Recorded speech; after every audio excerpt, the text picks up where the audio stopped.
जिंदगी में खुश, हैप्पी रहना कितना जरूरी है, ये तो हम सभी जानते हैं।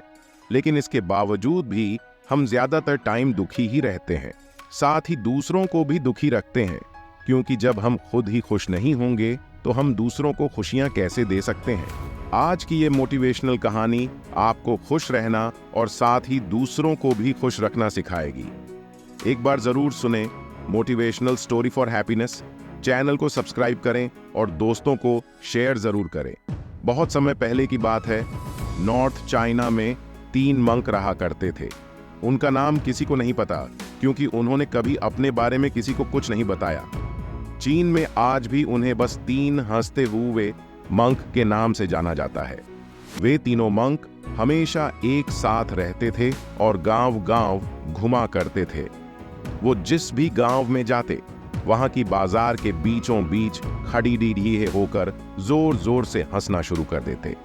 उनकी हंसी को देखकर लोगों का ध्यान उनकी तरफ खींचा चला आता और धीरे धीरे उनके चारों तरफ एक बड़ी भीड़ इकट्ठा हो जाती। वे इतनी एकाग्रता व संपूर्णता के साथ हंसते कि उनकी हंसी देखकर सारा गांव हंसने लग जाता, और जब वो पूरा गांव हंसी के समंदर में डूब जाता तो वे दूसरे गांव चले जाते। वे ना तो कुछ बोलते थे, ना ही कुछ उपदेश देते और ना ही कोई शिक्षा।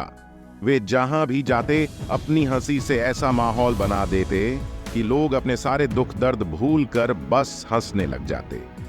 पूरे चाइना में उनके बारे में बातें होने लगी। जब भी उनसे उनका नाम पूछा जाता तो वो बस हंसते थे, और इसी वजह से उनका नाम 3 लाफिंग मंक्स पड इच गया।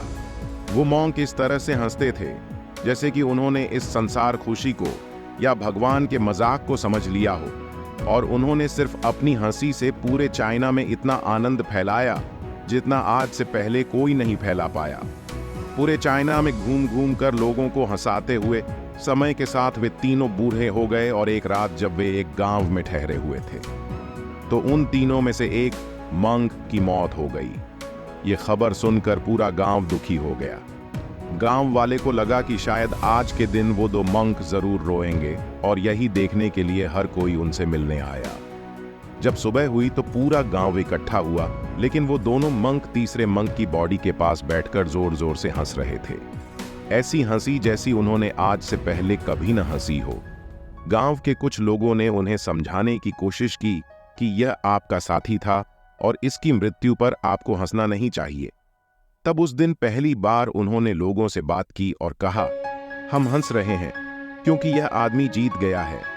हम तीनों में शर्त लगी थी कि जो भी पहले मरेगा, बाकी के 2 उस पर जोर जोर से हंसेंगे, और इस आदमी ने आज हमें हरा दिया। हम अपनी हार और इसकी जीत पर हंस रहे हैं। इसे अंतिम विदाई देने का इससे बेहतर तरीका और क्या हो सकता है। ऐसा कहकर उन्होंने उस तीसरे मंक को चिता पर लेटा दिया। चीन में यह प्रथा थी कि जब किसी इंसान की मृत्यु हो जाती तो उसके पुराने कपड़े उतारकर उसे नए कपड़े पहना दिए जाते थे। लेकिन मरने से पहले उस मंक ने अपने साथियों से अपने कपड़े न बदलने के लिए कहा था। उस मंक ने कहा था कि मुझे स्नान मत करवाना, क्योंकि मैं कभी अशुद्ध हुआ ही नहीं। मेरे जीवन में इतनी हंसी आई कि कोई अशुद्धता कभी जमा ही नहीं हो पाई। जब उस तीसरे मंक के शरीर में आग लगाई गई तो आसमान में जोर जोर से पटाखे फूटने लगे। उस मंक ने अपने कप डडेडाहो के अंदर ढेर से पटाखे छुपा कर रखे थे। ऐसा नजारा देखकर पूरा गांव जोर जोर से हंसने लगा, और मरने के बाद भी वो मंक लोगों को चेहरे पर एक मुस्कान देकर गया। ये मोटिवेशनल कहानी हमें सिखाती है कि जिंदगी में दुख तकलीफें तो हमेशा रहती हैं, लेकिन जो चीज हमेशा साथ रहती है वो है हमारी खुशियां। खुश रहने या फिर हंसने के लिए किसी वजह की तलाश नहीं करनी चाहिए। छोटी छोटी चीजों में खुद को और दूसरों को खुशी देने की मन में इच्छा होनी चाहिए। अपने दुखों को बांटना जितना जरूरी है, उतना ही जरूरी है अपनी खुशियों को भी बांटना। हमारी ये जिंदगी भी बस एक मजाक है। जो इस बात को समझ लेता है वो दुनिया के उन झमेलों में नहीं पड़ता है जो बेवजह हमारे दुखों का कारण बनती है। खुद को हमेशा खुश रखना का एक तरीका ये भी है कि अपनी जिंदगी में आने वाली खुशियों को दूसरे के साथ बांटा जाए।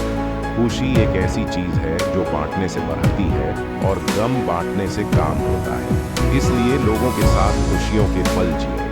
लोगों से हंसकर बातें करना, छोटी छोटी चीजों में खुशियां, साथ बैठकर हंसना और मजाक करना, ये सब आदतें हमारी खुशियां बढ़ाती हैं। हंसना, मुस्कुराना, ये सब हमारी जिंदगी का एक अहम हिस्सा है, लेकिन हम अपनी खुशियां अक्सर अपने दुखों के बोझ के नीचे दबा लेते हैं। और जैसे जैसे ये बोझ बढ़ता जाता है, हम हंसना और मुस्कुराना ही भूल जाते हैं। अपने गमों को भुलाकर जिंदगी को जीना सीखें। छोटी छोटी बातों में मुस्कुराना सीखें।